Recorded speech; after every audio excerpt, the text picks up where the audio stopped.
Menyudahnya.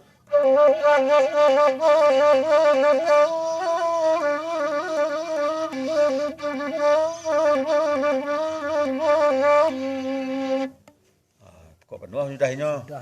Penuh lo sudah itu, Pak. Yo, tinggal lampu setengah tadi. Kok setengah lo judahnya. Kok 3 judahnya. Tinggal tadi